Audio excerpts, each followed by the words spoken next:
Hey Blackie, you are not good enough to be white. Mr. Crawford, do you understand the gravity of the charges against you and the potential consequences of your We're actions? going to a white family dinner and you hide your black inherent violence. Nigger boy, get me my phone from the counter. You're unwanted! Just know that I adopted you because of social benefits, so better behave. She called me racial slurs like nigger, and even went on to segregate me in the house we lived. I was adopted for profit, and I was psychologically and emotionally abused. Now I am a 39-year-old man with trauma and PTSD. This led to inferiority complex and destroyed all my relationships.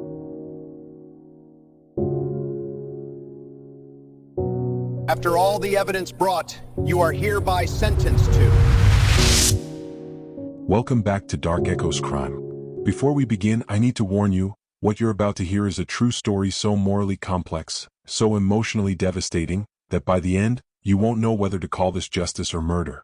A courtroom in rural Georgia sat in absolute silence as a 39-year-old black man named Isaiah Crawford stood in handcuffs, his face calm, almost peaceful, while prosecutors described how he'd systematically poisoned the white family who adopted him as a child. The family who'd saved him from foster care. The family who'd given him opportunities. The family who'd also spent 30 years calling him racial slurs at the dinner table, reminding him daily that he'd never truly be one of them, and making sure he understood that their charity came with a price, his dignity. And when 71-year-old Margaret Whitmore finally collapsed in her kitchen, her sweet tea laced with antifreeze, Isaiah Crawford smiled for his mugshot. Not with joy, not with rage, but with something far more disturbing, relief. This is that story. And I promise you, nothing about it is simple. If you're joining us for the first time, hit that subscribe button now because the cases we cover aren't just about crime, they're about the darkest corners of the human heart.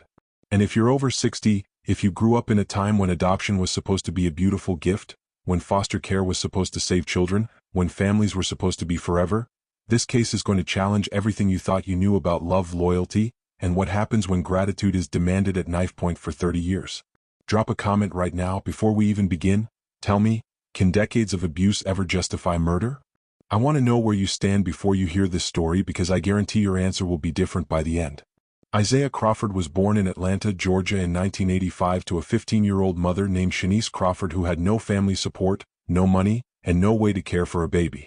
She tried for 6 months, living in shelters, taking whatever work she could find, but by the time Isaiah was 8 months old, Child Protective Services had removed him from her care. Neglect, they called it, though Shanice would later say it was poverty, pure and simple. The state doesn't distinguish between a mother who won't feed her child and a mother who can't. Isaiah went into foster care, where he bounced between homes for the next 3 years.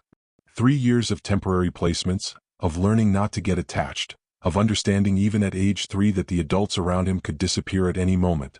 And then came the Whitmores. Richard and Margaret Whitmore were a well-established white couple in their early 40s living in Crestwood, a small town about 90 miles outside Atlanta. Richard owned a successful insurance agency. Margaret was a homemaker and active in their Baptist church. They'd been trying to have children for years, suffered through multiple miscarriages, and finally decided adoption was God's plan for them. They specifically requested a child under 5, healthy, with no behavioral issues. The social worker showed them several profiles, but Margaret had been moved by a sermon about transracial adoption, about how Christian families could heal racial divides by opening their hearts and homes to black children who needed saving. So when they saw Isaiah's file, 3 years old, bright-eyed in his photo, described as sweet and eager to please, they felt called to him. The adoption process took 9 months. Home studies, background checks, classes on transracial parenting where they learned about hair care and cultural sensitivity and the importance of maintaining connections to Isaiah's heritage. Margaret took notes diligently. Richard asked thoughtful questions. They seemed like the ideal adoptive parents. And in November 1988, Isaiah Crawford legally became Isaiah Whitmore. He was 3 years and 2 months old. He had no memory of his birth mother. The Whitmores were, for all intents and purposes, the only parents he would ever know. For the first few years, by all external appearances, the adoption was a success. Isaiah was a sweet child, polite and well-behaved. The Whitmores bought him nice clothes, enrolled him in a good preschool, took him to church every Sunday. Neighbors and church members praised them constantly for their generosity, for taking in this poor black child and giving him a chance at a better life. Margaret loved the attention, loved being seen as a saint, loved when people told her how special she was for doing this. And Richard enjoyed the business benefits. Several black clients started using his insurance agency, drawn by word of mouth that he was a good man who'd adopted across racial lines. But inside the Whitmore home, behind closed doors, a different dynamic was forming. One that would poison Isaiah's childhood and eventually lead to the courtroom scene that would shock Georgia. Because the Whitmores hadn't adopted Isaiah out of pure love.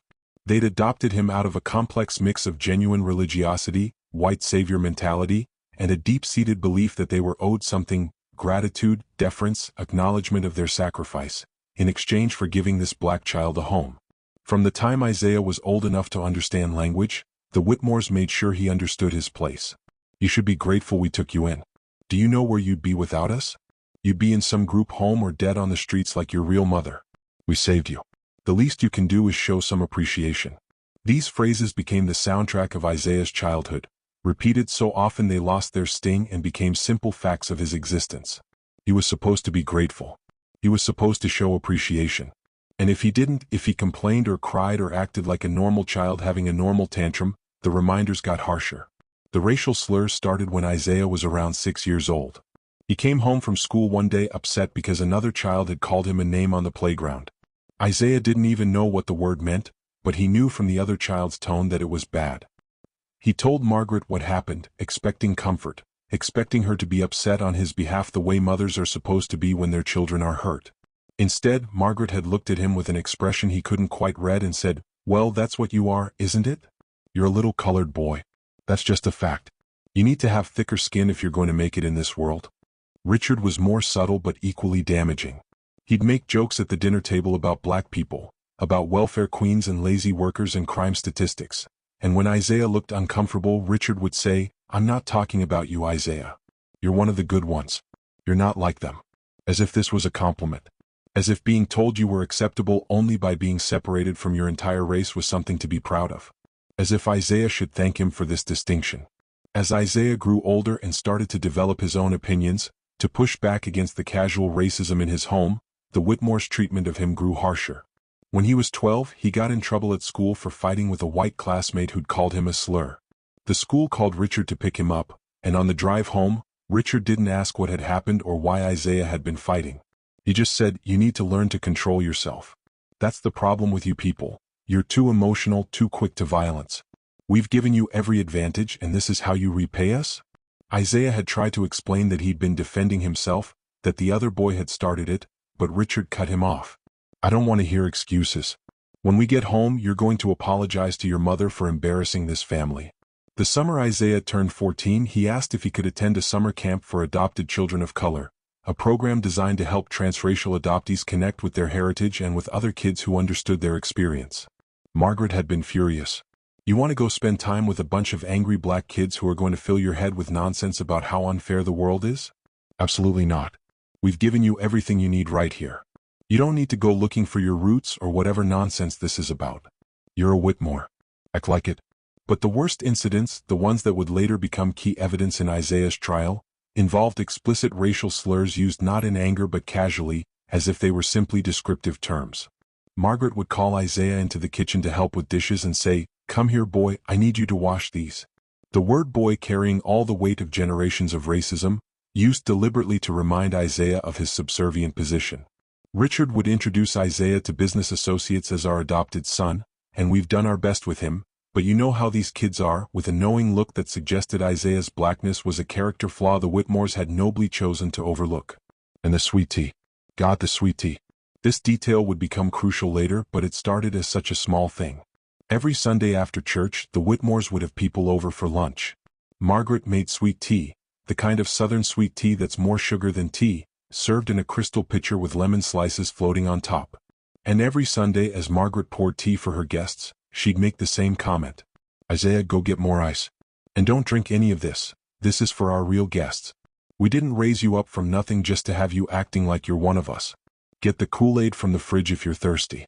It was a small humiliation, repeated weekly, designed to remind Isaiah and anyone watching that he was not truly family, that he was something other, something less.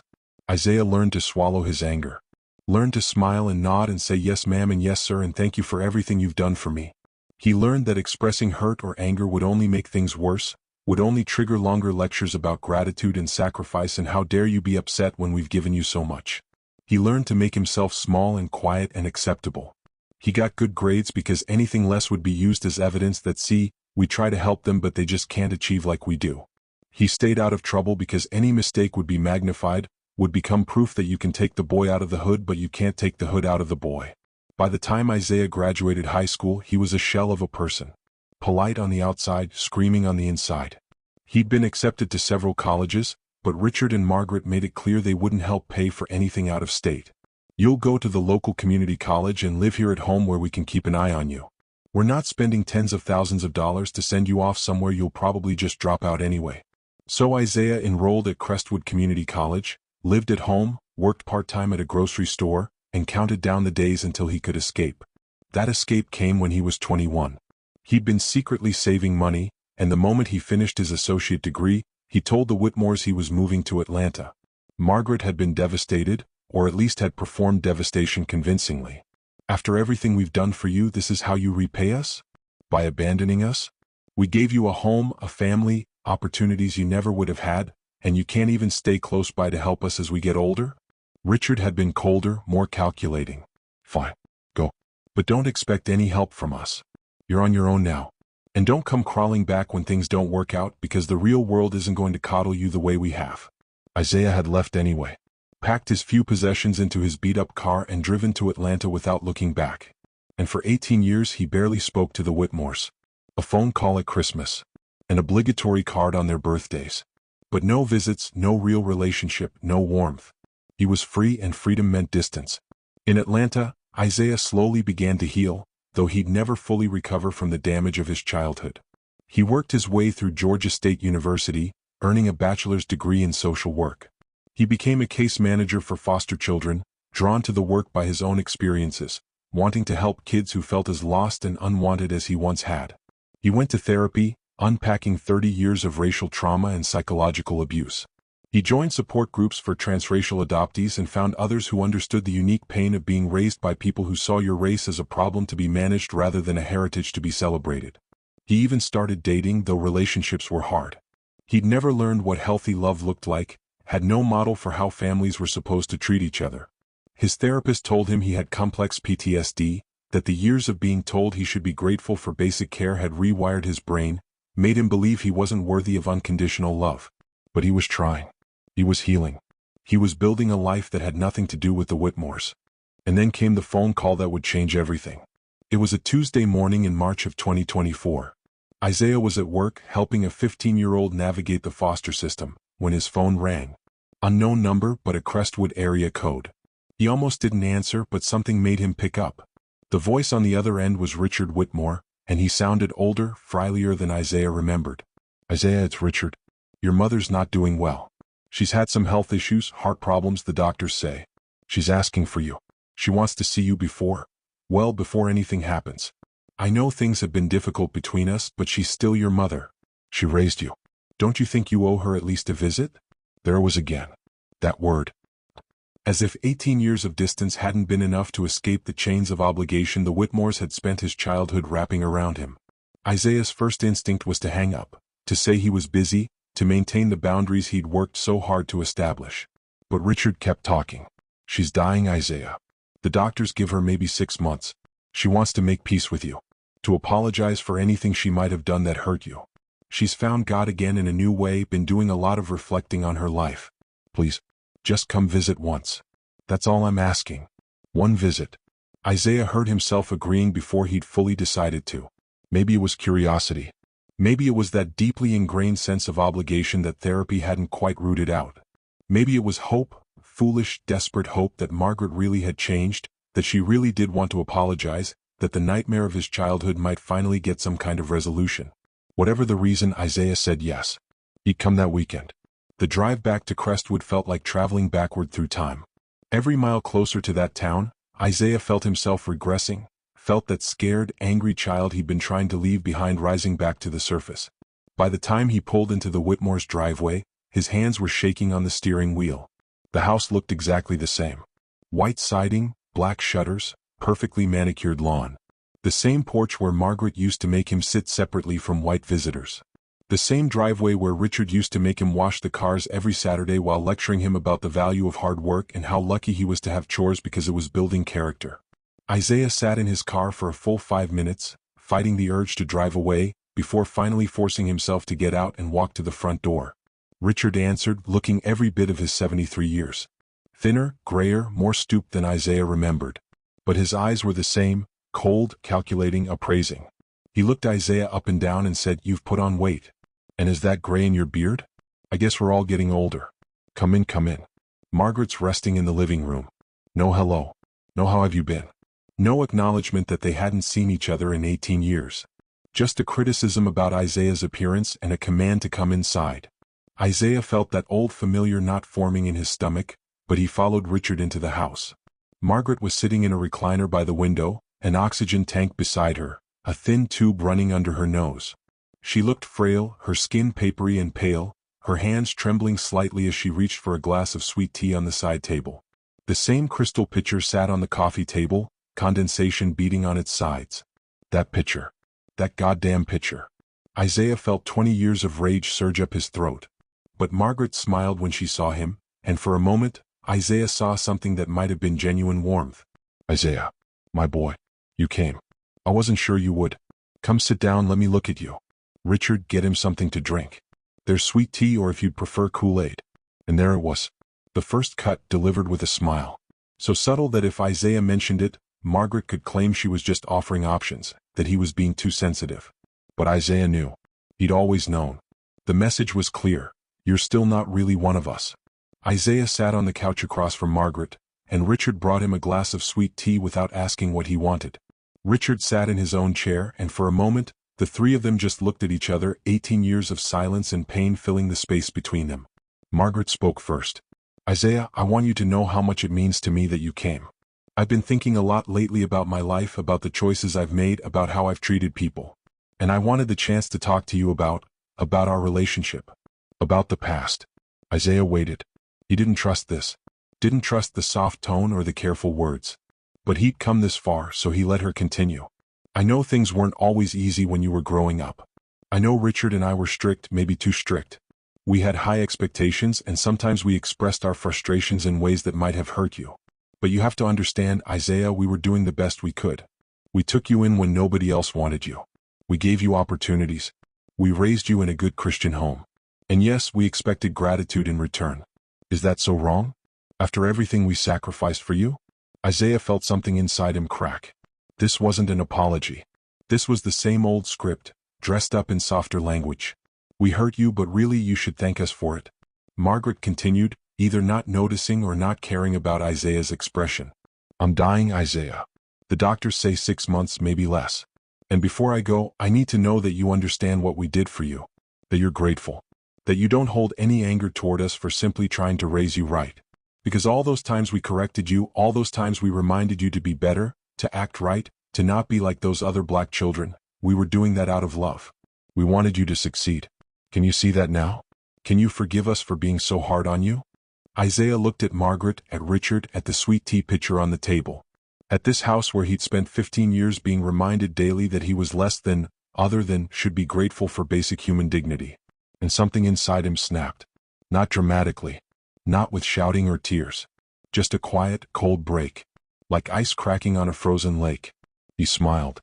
A smile that didn't reach his eyes. "Of course, Margaret. I understand. You did what you thought was best. I'm grateful for everything you did for me. I forgive you."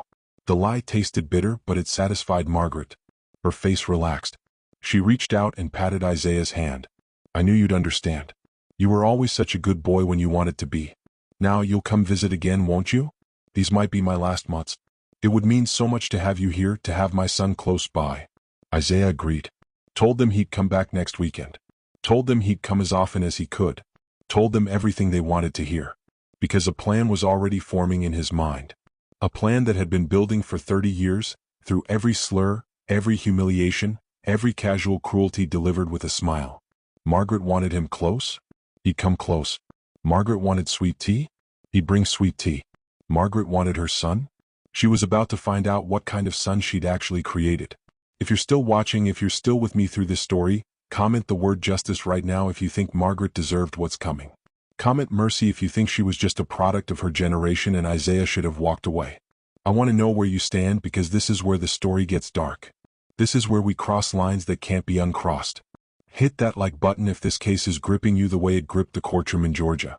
Share this with someone who needs to hear this story. Because what happens next isn't just about one family. It's about what happens when gratitude is demanded at gunpoint for so long that something inside breaks beyond repair. Isaiah drove back to Atlanta that Sunday evening with his mind churning. He'd spent years in therapy learning to process his trauma, learning that the Whitmore's treatment of him wasn't normal or acceptable, learning that he deserved better. But sitting in that living room watching Margaret play the victim while demanding his forgiveness for decades of abuse, something had shifted. Therapy had taught him to understand his anger. It hadn't taught him how to make it go away. And now, with Margaret dying, with a timeline suddenly imposed on their relationship, Isaiah felt a door opening. A door he'd kept firmly locked for 18 years. That week, Isaiah told his supervisor he needed to take a leave of absence. Family emergency, he said. His mother, his adoptive mother, was dying and he needed to be there for her final months. His supervisor, a kind woman named Patricia who knew bits and pieces of Isaiah's history, told him to take all the time he needed. Family comes first, she said. Even complicated family. Isaiah went back to Crestwood the following Friday. This time, he brought his laptop and 2 suitcases, telling the Whitmores he'd decided to work remotely so he could be there to help care for Margaret. Richard had been surprised but pleased. This is the right thing to do, Isaiah. This is what family does. Your mother will be so happy. Margaret was happy. Or at least she performed happiness. Isaiah settled into his old childhood bedroom, which had long since been converted into a guest room, all traces of his life there erased. He established a routine, making breakfast for the 3 of them, helping Margaret with her medications, running errands for Richard, preparing dinner, playing the role of dutiful son, attentive caregiver, grateful adoptee, finally repaying the debt he supposedly owed. But beneath the surface, Isaiah was conducting research. He spent hours online, carefully clearing his browser history, learning about untraceable poisons. Substances that could mimic natural death, especially in someone already seriously ill. He learned about antifreeze, ethylene glycol, which has a sweet taste that can be masked in sweet tea. He learned about the symptoms, which would look like kidney failure, which Margaret's doctors might easily attribute to her existing heart condition and the strain it put on her organs. He learned about dosing. Too much at once would be obvious, would trigger immediate suspicion. But small amounts over time, building up in the system, causing gradual organ failure, that could work. That could look natural. That could be the perfect revenge disguised as mercy, as simply helping a sick woman along her inevitable path. Isaiah told himself he was just researching. Just gathering information. He hadn't decided anything yet. But late at night, lying in his childhood bedroom, staring at the ceiling, he'd replay 30 years of memories. The casual slurs. The deliberate humiliations. The constant message that he was less than human, that he should be grateful for basic decency, that his blackness was something shameful to be managed and controlled. And the idea of Margaret dying peacefully, surrounded by people who thought she was a good woman, a generous woman, a saint who'd adopted a poor black child, that idea became unbearable. The first time he added antifreeze to Margaret's sweet tea was on a Sunday morning, 3 weeks into his stay. The Whitmores had skipped church. Margaret was too weak to attend, but Margaret still wanted her ritual sweet tea. Isaiah made it the way she liked, extra sweet with fresh lemon slices. And then, his hands remarkably steady, he added a small amount of antifreeze. Just a few tablespoons mixed into the full pitcher. Not enough to be immediately dangerous. Just enough to start the process. He poured her a glass and brought it to her, his heart pounding but his face calm. Here you go, Margaret. Made it just the way you like it. Margaret had smiled up at him. You're such a good boy, Isaiah. I knew you'd come around. I knew you'd remember all we did for you. She took a long drink, closing her eyes in satisfaction. Perfect. Just perfect. Isaiah watched her drink. Felt nothing but a cold, hollow satisfaction. This was justice, he told himself. This was 30 years of unpaid debt finally being collected. This was what she deserved for every time she'd looked at a child and seen nothing but the color of his skin, for every time she demanded gratitude as payment for basic human dignity. Over the next month, Isaiah continued the poisoning. Small amounts, always in the sweet tea, careful to never put so much that the taste would change noticeably. Margaret's health declined steadily. Her kidneys began to fail. Her doctors were puzzled. This seemed faster than they'd expected, but they attributed it to her heart condition worsening, to her body simply shutting down. They talked about hospice care, about making her comfortable, about the natural dying process. Richard was devastated. He'd sit by Margaret's bedside for hours, holding her hand, crying openly. Isaiah would bring him sweet tea too, though Richard's was always clean, always safe. Because Richard didn't matter the way Margaret did. Richard had been cruel, yes, but Margaret had looked at a 3-year-old child and decided his race made him fundamentally other. Margaret had spent 15 years making sure Isaiah understood he wasn't really family. Margaret had to pay. The Whitmore's church friends came to visit, bringing casseroles and prayers and comfort. They'd tell Isaiah how wonderful it was that he'd come home to care for his mother in her final days, what a blessing he was, how Margaret must have raised him right for him to turn out so devoted. Isaiah would smile and nod and accept their praise while he poured them sweet tea from the poison pitcher, while he spooned poison into Margaret's morning coffee, while he methodically killed the woman everyone thought was a saint. Margaret's final weeks were agonizing. The antifreeze had done its work, destroying her kidneys and liver, causing pain that even morphine couldn't fully touch. She'd lie in her hospital bed, they'd set one up in the living room, and moan in agony, her body shutting down piece by piece. And Isaiah would sit beside her, holding her hand, wiping her forehead with a cool cloth, playing the devoted son while feeling nothing but cold satisfaction. 3 days before she died, Margaret had a moment of lucidity. The morphine fog lifted temporarily, and she looked at Isaiah with clear eyes. She tried to speak, her voice barely a whisper. Isaiah, I need to tell you something. I know we weren't always kind to you. I know we said things we shouldn't have. But you have to understand, we did love you.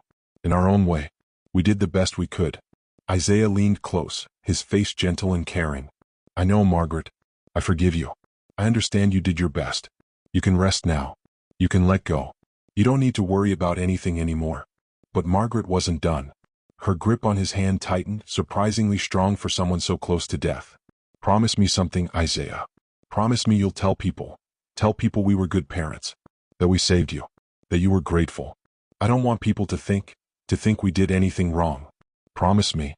Isaiah looked into Margaret's eyes and said, I promise. You were wonderful parents. You saved me. I'm so grateful for everything you did for me. You have nothing to worry about. Everything's going to be fine. Margaret relaxed, satisfied. She died 36 hours later, with Richard on one side and Isaiah on the other, holding her hands as she took her final, rattling breath. Richard sobbed. Isaiah squeezed Margaret's hand one final time and felt absolutely nothing. Just emptiness where guilt or grief should have been. The funeral was everything Margaret would have wanted. The Baptist church packed with people, all talking about what a wonderful woman she'd been, how generous, how Christian, how she'd taken in that poor black child and raised him as her own. Isaiah sat in the front row, accepted condolences, even gave a eulogy about how grateful he was for everything Margaret had done for him. How she'd saved his life. How he'd miss her every day. No one suspected anything. Why would they? Margaret had been sick. She died surrounded by family. The medical examiner didn't even order an autopsy. The cause of death was obvious. Heart failure, complicated by kidney disease. Natural causes. Isaiah had gotten away with it. He stayed in Crestwood for another week, helping Richard sort through Margaret's things, arranging the estate, playing the dutiful son. And then, on a Tuesday morning, he did something that no one expected. He drove to the Crestwood Police Department and confessed. He walked into the building, asked to speak to a detective, and calmly stated that he'd poisoned Margaret Whitmore. That he'd been adding antifreeze to her sweet tea for weeks. That he'd deliberately caused her kidneys to fail. That he'd murdered his adoptive mother, and he wanted to turn himself in.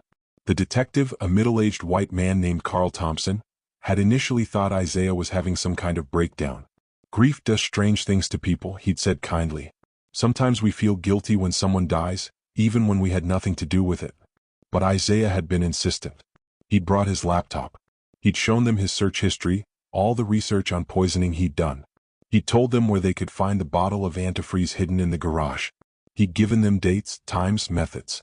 And when they asked why confess if he'd gotten away with it, Isaiah had smiled. That smile. The one that would later appear in his mugshot, the one that would haunt everyone who saw it. He'd said, because I want everyone to know what she really was. I want the truth to come out. I want people to know that Margaret Whitmore wasn't a saint. She was a racist who tortured a child for 15 years. And I want them to know that I'm not sorry. I'm not sorry at all. The police arrested him. They exhumed Margaret's body. The autopsy confirmed high levels of ethylene glycol in her system. They charged Isaiah Crawford. He'd taken back his birth name in the year after leaving the Whitmores, with first-degree murder. And then they had to figure out what to do with a case that was legally clear-cut but morally complex beyond anything they'd seen before. Because Isaiah wasn't denying anything. He'd poisoned Margaret. He'd done it deliberately. He'd planned it carefully.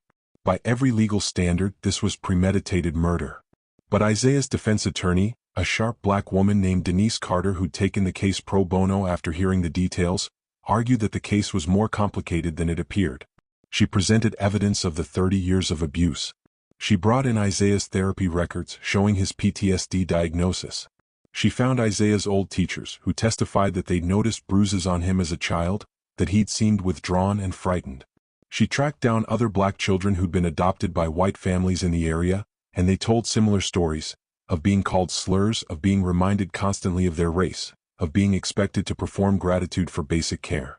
She found Margaret's diary, discovered during the investigation of the home. In it, Margaret had written entries that were breathtakingly racist. Entries about how difficult it was to raise a black child, how Isaiah had those people's bad habits, how she sometimes regretted the adoption but couldn't admit it because everyone thought she was so generous.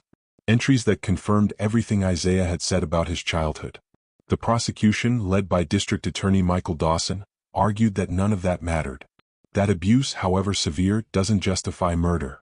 That Isaiah had had 18 years to process his trauma, to heal, to move on with his life. That he'd made a conscious choice to return to Crestwood, to poison Margaret, to kill her slowly and painfully. That this was cold-blooded murder, and the law doesn't offer exceptions for people who feel they were wronged. The trial lasted 3 weeks. And every day the courtroom was packed. Packed with people who'd known the Whitmores and were shocked by these revelations about Margaret. Packed with people from Atlanta who supported Isaiah. Packed with journalists covering a case that touched every raw nerve in American society. Race, adoption, abuse, justice, revenge. Isaiah sat through it all with that same calm expression. When they showed the jury his search history, evidence of his planning, he didn't flinch. When they played recordings of his confession, he showed no regret. When they presented photos of Margaret dying in agony, he remained unmoved. The prosecution used this to paint him as a psychopath, someone incapable of normal human emotion. The defense argued it was numbness, a trauma response, a man so damaged by his childhood that he'd lost the ability to feel appropriately. The jury deliberated for 14 hours. When they returned, their verdict was unanimous. Guilty of first-degree murder. But the real shock came at sentencing. Because the judge presiding over the case was Judge Harold Thompson, a 72-year-old white man who'd been on the bench for 35 years, who had a reputation for strict adherence to the law, who'd never shown leniency to murderers. Everyone expected him to hand down the maximum sentence, life without parole. Instead, Judge Thompson did something unprecedented. Isaiah stood before him, hands cuffed, face calm. The courtroom was silent. Judge Thompson looked at Isaiah for a long moment, then looked at the papers before him, then looked back up. "Mr. Crawford," he began, his voice heavy, "I've presided over thousands of cases in my career. Murders, assaults, robberies, every kind of crime you can imagine. But I have never seen a case that troubled me the way this one does." He paused, gathering his thoughts. "The law is clear. You committed first-degree murder. You planned it. You executed it. You showed no mercy to your victim. By every legal standard, I should sentence you to life in prison without the possibility of parole. And make no mistake, you are guilty. You are a murderer. What you did was wrong." Another pause. The courtroom held its breath. "But," Judge Thompson continued, "I would be failing in my duty as a judge if I pretended this case was simple. If I pretended that the law, in its rigid application, always produces justice. I've read the evidence. I've read about what you endured as a child. I've seen Margaret Whitmore's diary entries. I've heard testimony about the systematic abuse, the racial degradation, the psychological torture that lasted not days or months but 15 years. 15 years of a child being told he should be grateful for being treated as less than human." Judge Thompson's voice was shaking now, and several people in the courtroom noticed tears in his eyes. "This court has heard testimony about how the Whitmores called you racial slurs at the dinner table. How they reminded you daily that you were other, less than, not truly family. How they demanded gratitude for basic care while simultaneously ensuring you understood that you didn't deserve even that basic care by virtue of your race. I've been a judge for 35 years, and I have never been more ashamed of the generation I belong to than I am right now.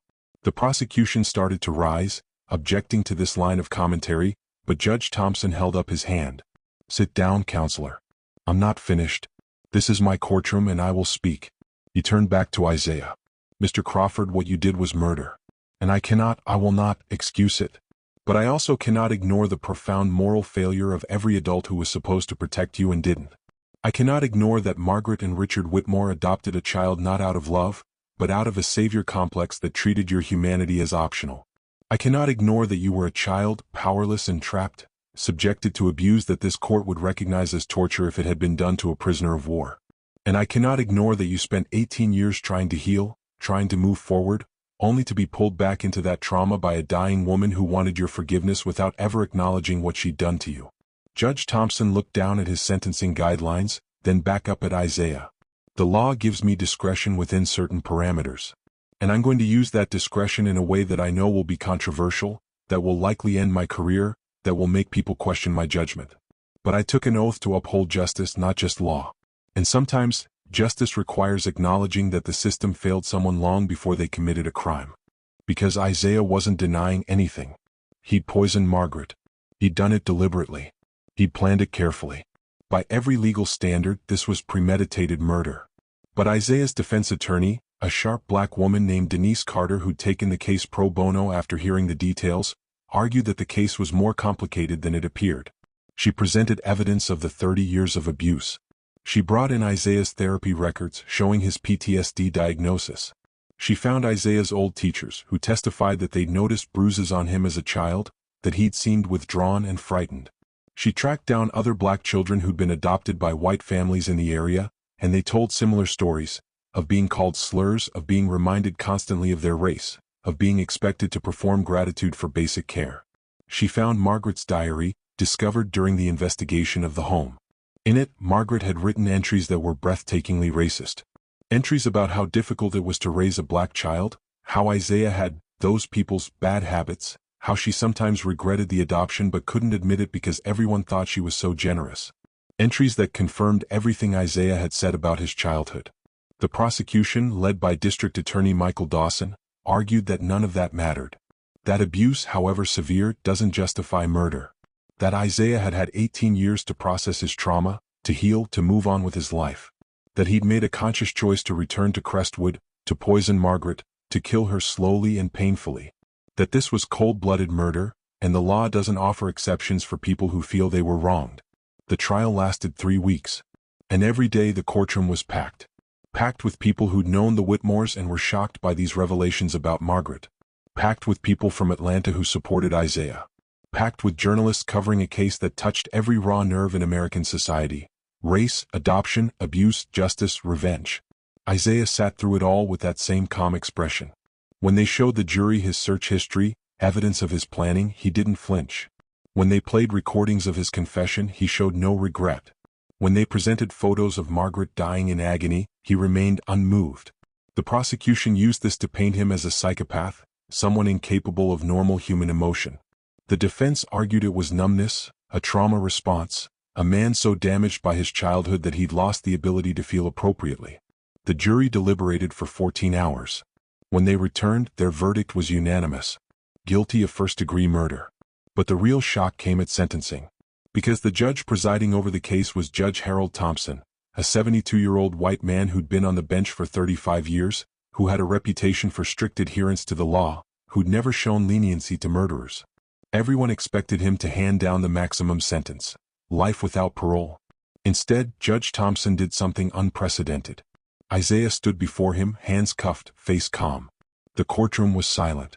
Judge Thompson looked at Isaiah for a long moment, then looked at the papers before him, then looked back up. "Mr. Crawford," he began, his voice heavy, "I've presided over thousands of cases in my career. Murders, assaults, robberies, every kind of crime you can imagine. But I have never seen a case that troubled me the way this one does." He paused, gathering his thoughts. "The law is clear. You committed first-degree murder. You planned it. You executed it. You showed no mercy to your victim. By every legal standard, I should sentence you to life in prison without the possibility of parole. And make no mistake, you are guilty. You are a murderer. What you did was wrong." Another pause. The courtroom held its breath. But, Judge Thompson continued, I would be failing in my duty as a judge if I pretended this case was simple. If I pretended that the law, in its rigid application, always produces justice. I've read the evidence. I've read about what you endured as a child. I've seen Margaret Whitmore's diary entries. I've heard testimony about the systematic abuse, the racial degradation, the psychological torture that lasted not days or months but 15 years. 15 years of a child being told he should be grateful for being treated as less than human. Judge Thompson's voice was shaking now, and several people in the courtroom noticed tears in his eyes. This court has heard testimony about how the Whitmores called you racial slurs at the dinner table. How they reminded you daily that you were other, less than, not truly family.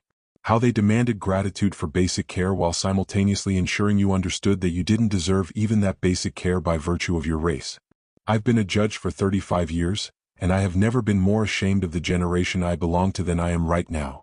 The prosecution started to rise, objecting to this line of commentary, but Judge Thompson held up his hand. Sit down, counselor. I'm not finished.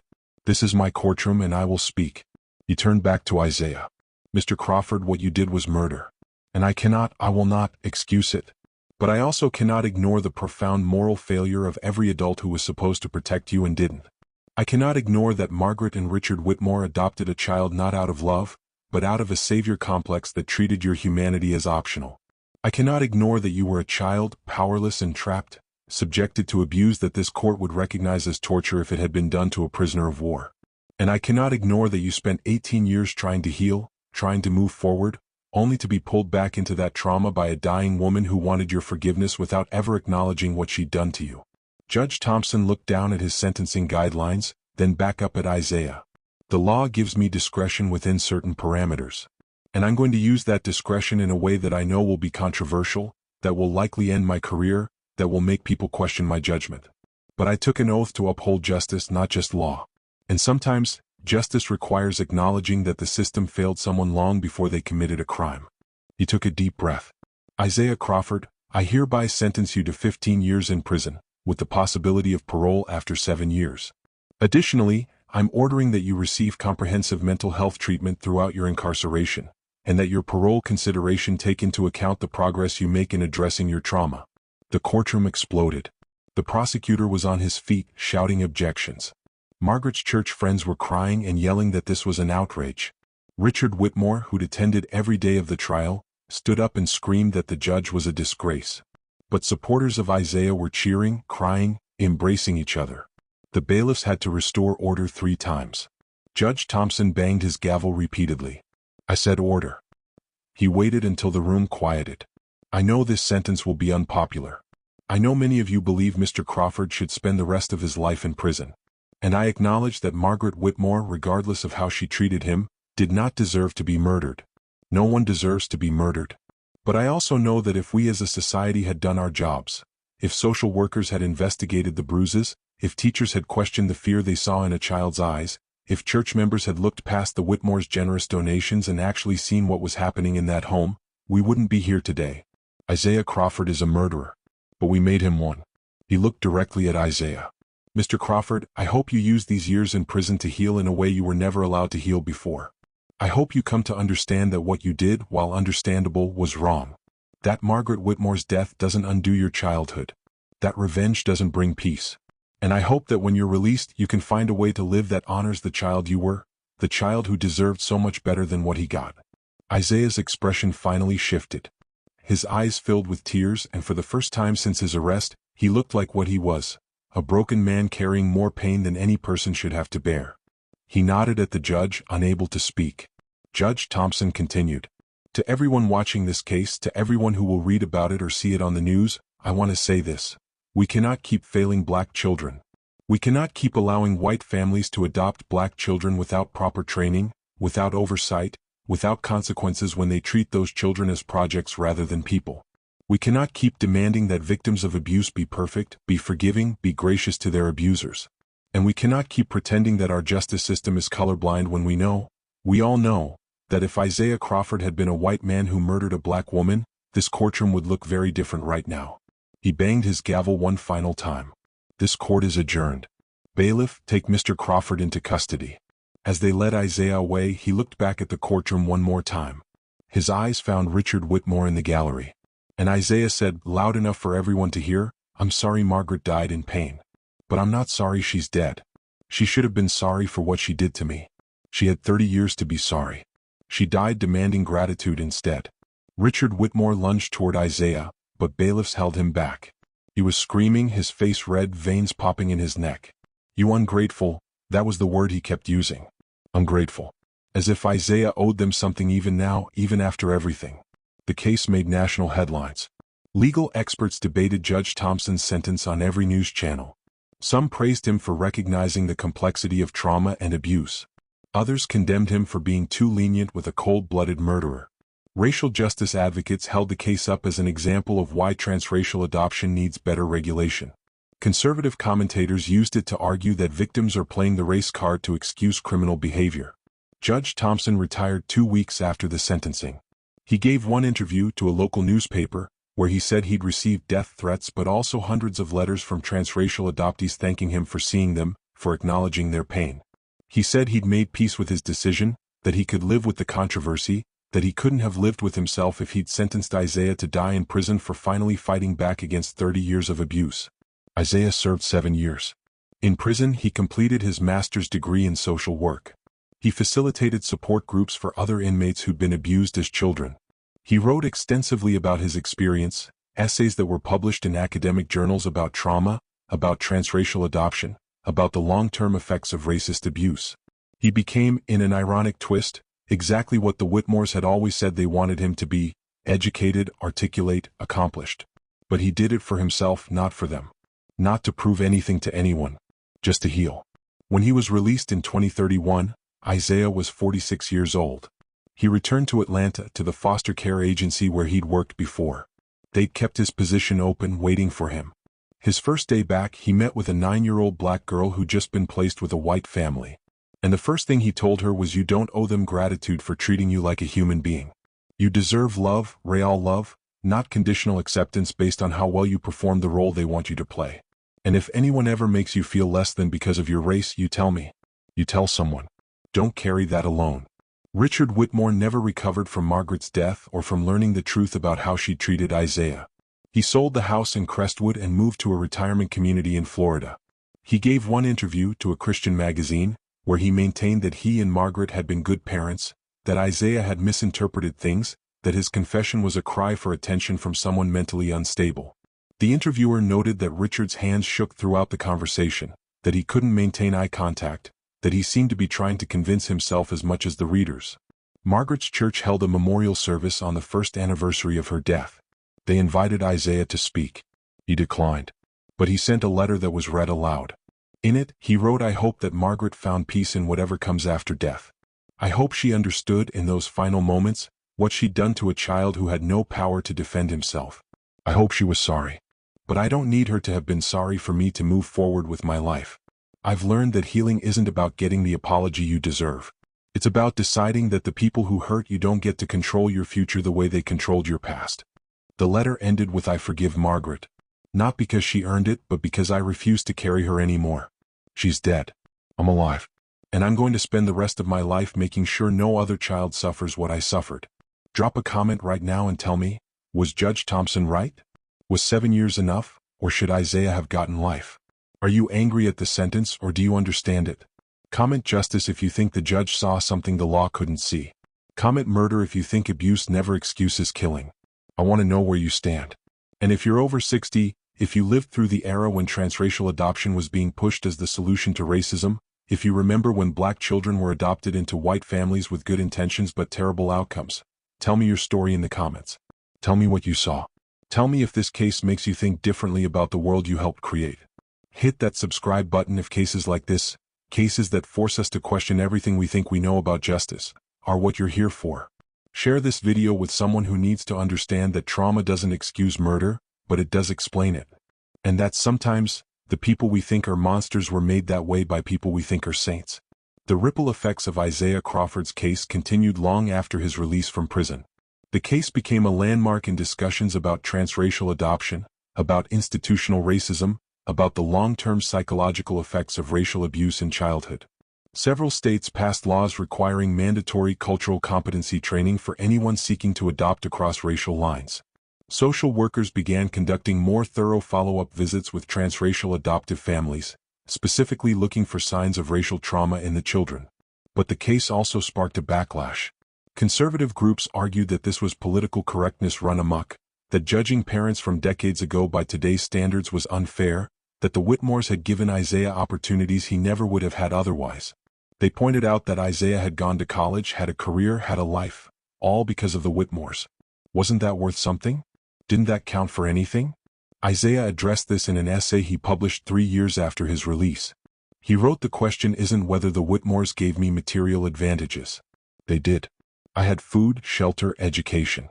But those are the bare minimum requirements of raising a child, not acts of extraordinary generosity deserving of lifelong gratitude. The question is whether they loved me. And the answer is no. They loved the idea of themselves as saviors. They loved the social capital they got from adopting a black child. They loved telling people how generous they were. But they didn't love me. And no amount of material comfort makes up for spending your childhood being told that your existence is a problem, that your race is a flaw, that you should be grateful for being treated as less than human." He continued, "I didn't kill Margaret because she didn't buy me enough toys or because my room was too small. I killed her because she broke something inside me that took 30 years to even identify, let alone begin to heal. I killed her because when I asked for basic dignity, for basic respect, for acknowledgement that the racial abuse I endured was real and wrong, she responded by demanding that I forgive her without her ever actually apologizing. That I perform gratitude for my own trauma. And something in me that had been holding on for so long just let go." The essay ended with, "I don't expect anyone to think what I did was right. I don't think it was right. But I do expect people to understand that if we keep putting children in situations where they're systematically abused, where every adult who's supposed to protect them fails them, where they're taught that their pain doesn't matter, some of those children will grow up to be killers. Not because they're evil, but because we made them that way. We can prevent cases like mine. We just have to actually care about black children, not just about feeling good for helping them." The essay went viral. It was shared millions of times, debated in classrooms and living rooms and therapist offices. Some people said it was a powerful statement about institutional failure and trauma. Others said it was a manipulation, a murderer trying to justify his actions, a dangerous precedent that would encourage other victims of abuse to seek violent revenge. Isaiah didn't engage with the debates. He'd said what he needed to say. Now he focused on his work, on the children in his caseload, on making sure that what happened to him didn't happen to them. He became one of the leading voices in the movement to reform transracial adoption, not to end it, but to make it safer, healthier, more centered on the child's needs rather than the adoptive parent's desires. He also reconnected with his birth mother. Shanice Crawford had spent years in and out of addiction, in and out of jail, in and out of homelessness. But by the time Isaiah found her, she'd been clean for 8 years and was working as a peer counselor helping other women recover from addiction. When Isaiah showed up at the community center where she worked, she'd known immediately who he was. She'd followed his case in the news. Had watched the trial on a laptop at the shelter where she was staying at the time. Had cried when she heard what the Whitmores had done to her son, the baby she'd given up because she thought he'd have a better life somewhere else. They'd met in a quiet corner of the community center, and for the first time in almost 40 years, mother and son sat together. "I'm sorry," were the first words Shanice said. "I'm so sorry I couldn't keep you. I'm sorry you went through that. I'm sorry I wasn't there to protect you." Isaiah had taken her hand and said, "I know. And I need you to know, I don't blame you. You were 15 years old with nothing. You made the only choice you thought you could make. The people who hurt me were adults with resources who chose to adopt a child they fundamentally didn't respect. That's not your fault. They built a relationship slowly." Shanice came to Isaiah's parole hearings. She wrote letters on his behalf. And when he was released, she was there waiting for him. They had lunch together that first day, and Shanice told him stories about his early months before he was taken. How he'd laughed constantly as a baby. How he'd loved music. How she'd sing to him even when they had nothing, no food or proper shelter, just her voice and her love. "You were so happy," she told him, tears streaming down her face. "Before they took you, before all of it, you were this joyful little baby. And I've always hoped, always prayed that somewhere inside that baby was still there. That they didn't break all of you." Isaiah had smiled, a real smile this time. "He's still here. Broken but still here. And I'm working on putting him back together." Now all these years later, Isaiah Crawford is 54 years old. He's the director of a nonprofit organization that specifically works with Black children in transracial adoptive families, providing them with support, mentorship, and advocacy. He trains social workers on recognizing signs of racial trauma. He testifies in court cases involving abusive adoptive situations. He's become, despite everything, a healer. But he lives with the weight of what he did every day. In interviews, he's always been honest about the murder. He doesn't minimize it, doesn't try to paint himself as a hero or a victim who had no choice. I had a choice, he says. I could have walked away. I could have gone back to Atlanta and never seen the Whitmores again. I chose to poison Margaret because I wanted her to suffer the way she made me suffer. I wanted her to die knowing that the child she broke had grown up to be the instrument of her death. That's not justice. That's revenge. And I have to live with that. When asked if he has regrets, he always pauses before answering. I regret that I became someone capable of murder. I regret that I gave Margaret the power to turn me into a killer even 30 years after I left her house. But do I regret that she's dead? No. And I think that lack of regret is its own kind of damage, its own proof of how much she broke me. The sweetest tea can hide the bitterest poison. And sometimes, the person serving it with a smile is the most dangerous monster in the room. Margaret Whitmore served poison love to a child for 15 years. Isaiah Crawford served poison tea to his abuser. Who's the real monster in that equation? Comment your answer. I genuinely want to know. Because I've been thinking about this case for months now, and I still don't have a clear answer. If you made it to the end of this story, thank you for listening. Thank you for sitting with the discomfort, for wrestling with the complexity, for not looking away when things got ugly. Hit that like button if this case made you think. Subscribe to Dark Echoes Crime if you want more stories that don't have easy answers. Share this with someone who's ready to have uncomfortable conversations about race, adoption, abuse, and justice. And tell me in the comments, what would you have done? If you were Isaiah Crawford, if you'd endured what he endured, if you'd been offered the chance to poison your abuser, would you have walked away? Would you have taken it? Or would you have done something else entirely? One more thing before we go. If you or someone you know was adopted into a family where racial abuse occurred, there are resources. Organizations like the National Association of Black Social Workers, the Child Welfare League of America, and numerous support groups for transracial adoptees exist to help. You're not alone. Your pain is real. And you deserve better. You still deserve better. This is Dark Echoes Crime, reminding you that the most dangerous monsters don't always look like monsters. Sometimes they look like respectable grandmothers who make sweet tea and go to church on Sundays. Sometimes they look like good Christian families who adopt children out of the goodness of their hearts. And sometimes, the people we're taught to call criminals are the ones who spent a lifetime trying not to become exactly what their abusers made them. The case of Isaiah Crawford versus the state of Georgia remains one of the most controversial in modern American legal history. Law professors use it to teach about sentencing discretion, about the intersection of trauma and criminal culpability, about how judges can and should consider context when applying the law. Criminal justice reform advocates point to it as an example of what restorative justice could look like, acknowledging harm on all sides, seeking healing rather than pure punishment. But for the people who lived it, it's not an academic exercise or a policy debate. For Richard Whitmore, now 83 and in declining health, it's the destruction of his family's reputation, the exposure of secrets he'd rather had stayed buried. He still maintains that he and Margaret were good parents, that Isaiah was troubled, that the murder proves they'd been right to be strict with him. He's never acknowledged any wrongdoing. For Shanice Crawford, now 64, it's a vindication of sorts. Proof that the system that took her baby and promised him a better life had failed him just as badly as she feared she would have. But it's also grief because no matter the reasons, her son is a killer. That's a weight she carries, wondering if things would have been different if she'd kept him, if poverty would have been better than what he got instead. For Denise Carter, Isaiah's defense attorney who's now a judge herself, it's a reminder that the law is a tool that can be used for justice or for maintaining unjust systems. She keeps a photo of Isaiah on her desk, a reminder to look deeper, to question the narratives presented to her, to remember that everyone who stands before her has a story that led them to that moment. And for Isaiah himself, it's a life lived in the shadow of two truths that can both be real at the same time. I am a victim. And I am a murderer. He's learned to hold both, to acknowledge both, to be honest about both. He tells the children he works with, I'm not a hero. I'm someone who survived something terrible and then did something terrible in response. Don't be like me. Be better than me. Survive your trauma and then break the cycle instead of continuing it. On the anniversary of Margaret's death, Isaiah does two things. First, he visits a therapist. He's been in therapy consistently since his release, and on this day each year he works through the complicated feelings that come up. The relief that she's dead, the guilt over feeling that relief, the anger that still surfaces sometimes, the grief for the childhood he deserved but never got. And second, he visits Shanice. They have dinner together, just the two of them, and they talk about healing, about forgiveness, about what it means to move forward when your past is a weight you can never fully put down. This year, 15 years after Margaret's death, Shanice asked Isaiah a question she'd never asked before. If you could go back, knowing everything you know now, would you still do it? Would you still poison her? Isaiah had thought for a long time before answering. Finally, he said, if I went back with the person I am now, the person who's had therapy and time and space to heal? No, I wouldn't. Because I know now that killing her didn't make me feel better. It didn't undo the abuse.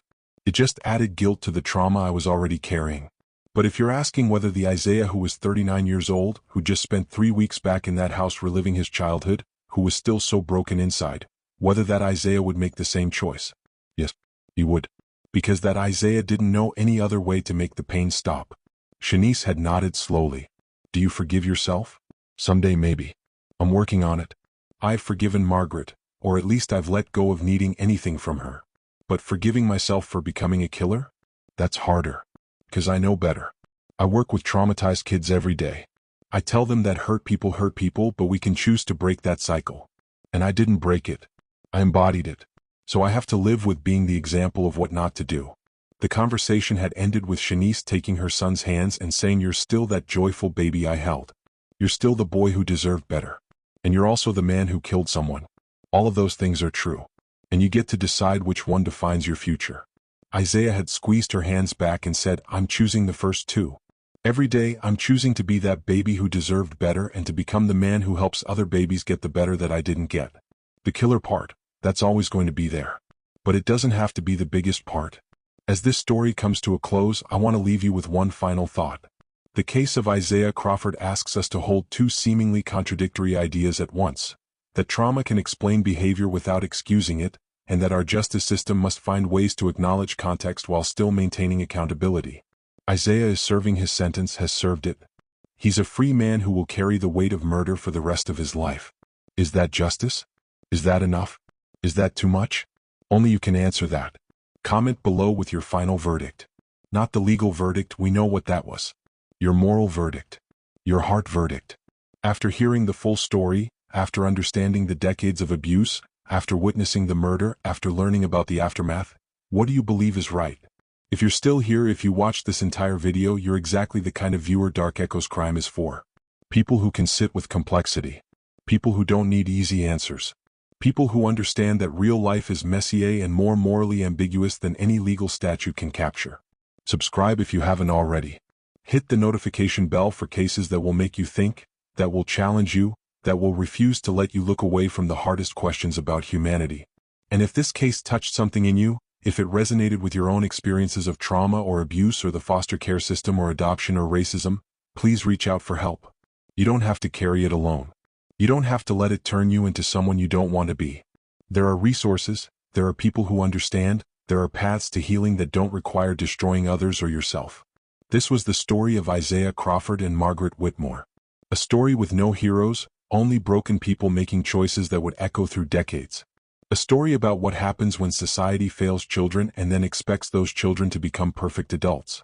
A story about how the sweetest tea can hide the bitterest poison, and how sometimes the poison is revenge served cold after a lifetime of waiting. Thank you for watching. Stay safe. Think deeply. And remember, justice and mercy are not opposites. Sometimes the most just thing we can do is to show mercy to people whose crimes we understand even if we can't excuse them.